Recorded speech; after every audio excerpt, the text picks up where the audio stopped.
এবাৰ সাজু হৈছে আমচুৰ প্ৰাক্তন সভাপতি ৰেজাউল কৰিম চৰকাৰ। কংগ্ৰেছত যোগদান কৰিয়ে এইবাৰ শংকৰ মাধৱ আৰু আজানৰ বৰ অসম গঢ়াৰ এইবাৰ হুংকাৰ দিছে ৰেজাউল কৰিম চৰকাৰে। গৌৰৱ গগৈৰ কাষত উদাত্ত ভাষণ দি এইবাৰ ৰেজাউল কৰিম চৰকাৰে মন্তব্য কৰিছে যে জনসাধাৰণৰ মনৰ পৰা ভয় শংকা আৰু কলিয়া দাৱাৰ আঁতৰাই আমি বৰ অসম গঢ়িব লাগিব। এনেদৰে এতিয়া কংগ্ৰেছত যোগদান কৰিয়ে এতিয়া হুংকাৰ দিছে আমচুৰ প্ৰাক্তন সভাপতি ৰেজাউল কৰিম চৰকাৰে। জনাইছো এটা গুৰুত্বপূৰ্ণ ৰাজনৈতিক খবৰ। কংগ্ৰেছত যোগদান কৰিয়ে এইবাৰ ৰেজাউল কৰিম চৰকাৰৰ বিস্ফোৰণ। সন্মুখত আমি বৰ বেয়া দিন দেখিছো।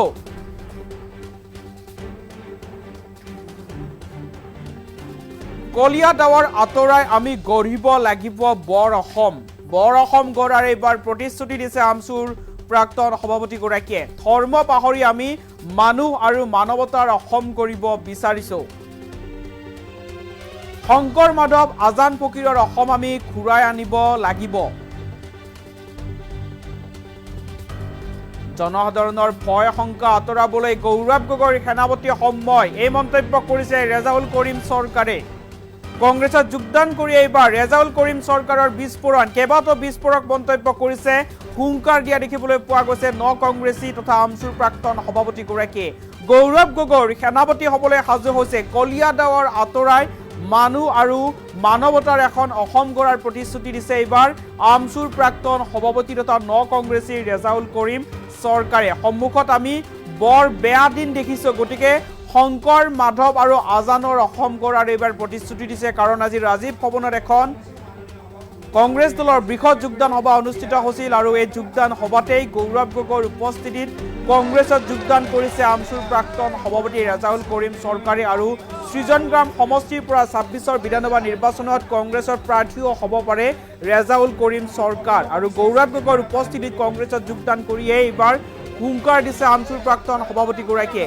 শংকৰ মাধৱ আজান ফকীৰৰ অসম ঘূৰাই আনিব লাগিব। সন্মুখত আমি বৰ বেয়া দিন দেখিছো, গতিকে কলিয়া দাৱাৰ আঁতৰাই আমি বৰ অসম গঢ়িব লাগিব। এনেদৰে এতিয়া গৌৰৱ গগৈৰ সন্মুখতে উদাত্ত ভাষণ দিছে আমচুৰ প্ৰাক্তন সভাপতি তথা সদ্য আমচু ত্যাগী আৰু ন কংগ্ৰেছী ৰেজাউল কৰিম চৰকাৰে।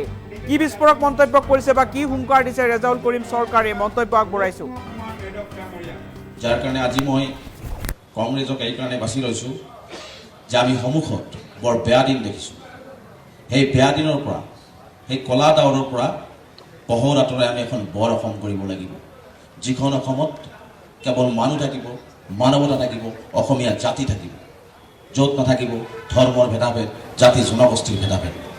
গতিকে তেনেকুৱা এখন অসম বিচাৰিছোঁ আৰু সেইখন অসম আনিবৰ কাৰণে নেতৃত্ব বহন কৰিছে মাননীয় শ্ৰীযুত গৌৰৱ গগৈ ডাঙৰীয়া। গতিকে সেই নেতৃত্ব মই নিশ্চিতভাৱে আশাবাদী যে অসমৰ প্ৰত্যেকজন অসমক ভাল পোৱা, অসমীয়া জাতিক ভাল পোৱা, সাম্প্ৰদায়িকতাক ঘীন কৰা প্ৰতিজন ব্যক্তিয়ে গৌৰৱ গগৈ ডাঙৰীয়াৰ কোনোবাই নীৰৱে, কোনোবাই মুকলিকে সমৰ্থন জনাই আহিছে। অহা দিনবিলাকত নিশ্চিতভাৱে অসমে এটা ফৰকাল বতৰ দেখিবলৈ সক্ষম হ'ব। আৰু সেই ফৰকাল বতৰৰ কাৰণে আমি সকলোৱে আজি যুৱচাম আমি অপেক্ষা কৰি আছোঁ।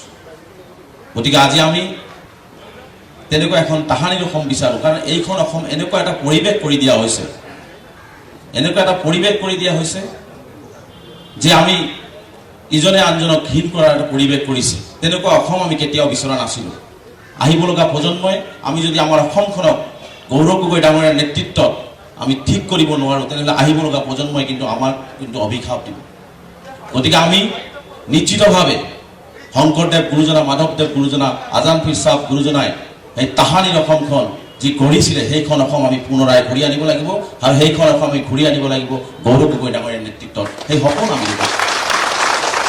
গতিকে প্ৰত্যেকটো জাতি জনগোষ্ঠীৰ সমস্যা আছে, যাৰ কাৰণে এইটো এটা মঞ্চ য'ত আমি একেলগে প্ৰতিটো জাতি জনগোষ্ঠীৰ ক্ষুদ্ৰ ক্ষুদ্ৰ সমস্যা, জ্বলন্ত সমস্যা, প্ৰতিটো সমস্যা আমি ইয়াত উপস্থাপন কৰি সমমৰ্যাদা, সমবিকাশ আৰু সম উন্নয়নেৰে এজনে আনজনৰ হাতে হাত ধৰি আগুৱাই যাব পৰা এটা ৰাস্তা ইয়াত আছে।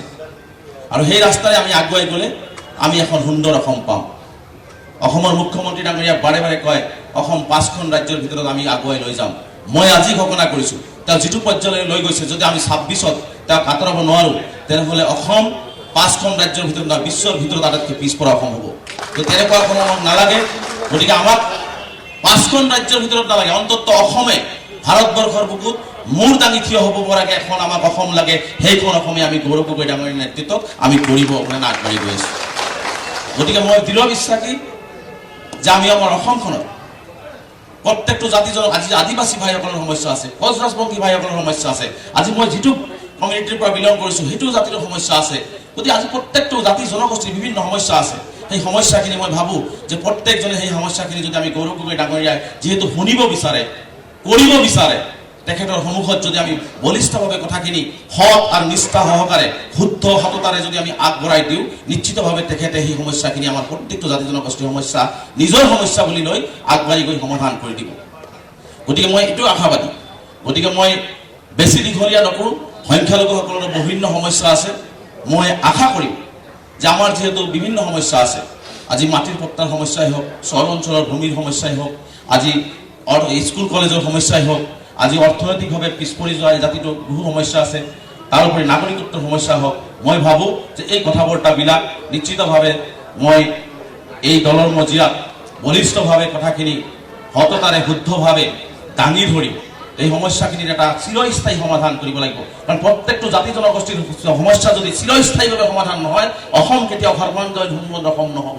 গতিকে প্ৰত্যেকটো জাতি জনগোষ্ঠী কেৱল ধৰ্মীয় সংখ্যালঘু বুলি নহয়, ভাষিক সংখ্যালঘু বুলি নহয়, আদিবাসী বুলি নহয়, বড়ো ভাইসকল বুলি নহয়, প্ৰত্যেকটো জাতি জনগোষ্ঠীৰ মূল সমস্যাখিনি, জ্বলন্ত সমস্যাখিনি যেতিয়াই সমাধান কৰিব, যেতিয়াই সমাধান হ'ব, তেতিয়াই আমাৰ এখন সুন্দৰ এখন অসম আমি দেখিবলৈ পাম। আৰু সেইখন অসম আমি আশা কৰিছোঁ গৌৰৱ গগৈ ডাঙৰীয়াৰ নেতৃত্বত। আজি ইয়াত কোৱা হৈছে ভয় আৰু শংকাত, ইয়াত আমি ভয় আৰু শংকাত আছোঁ।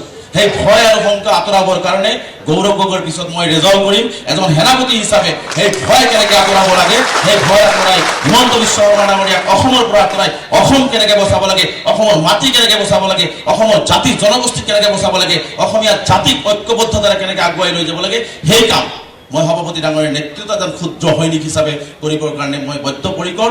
আৰু মই দৃঢ় বিশ্বাসী, মোৰ ওপৰত আস্থাৰ বিশ্বাস, মই অসমৰ সংখ্যালঘু ৰাইজে যিমান দিন এই মই সংগঠন আছিলোঁ আস্থাৰ বিশ্বাস ৰাখিছিল, আৰু মই সেই আস্থাৰ বিশ্বাস আজিৰ এই পাৰ্টিৰ মজিয়াতো মই কথা দিছোঁ, আস্থাৰ বিশ্বাস ৰাখি মই সকলো জাতি জনগোষ্ঠীৰ লগত মোৰ এই পিছপৰা জনগোষ্ঠীটোক হাতে হাত ধৰি একেলগে খোজ মিলাই শিৱসাগৰক ধুবুৰী বনাম, ধুবুৰীক শিৱসাগৰ বনাই, বৰাকক শিৱসাগৰ বনাই, তিনিচুকীয়াক ধুবুৰী বনাই একেলগে একত্ৰিত কৰি সমন্বয়ৰ বাৰ্তাৰে, উন্নয়নৰ বাৰ্তাৰে আমি একেলগে অসমখনক আগুৱাই লৈ যাওঁ।